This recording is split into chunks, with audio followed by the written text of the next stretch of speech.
आजा तुझं प्रेम स्वप्नीवर लय प्रेम दिसते रे.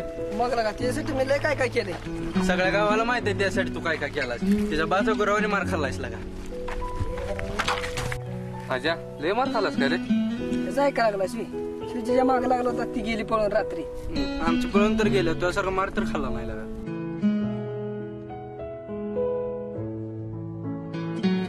एकदा देशासाठी मेलो तर आयुष्यभर जगत राहीन.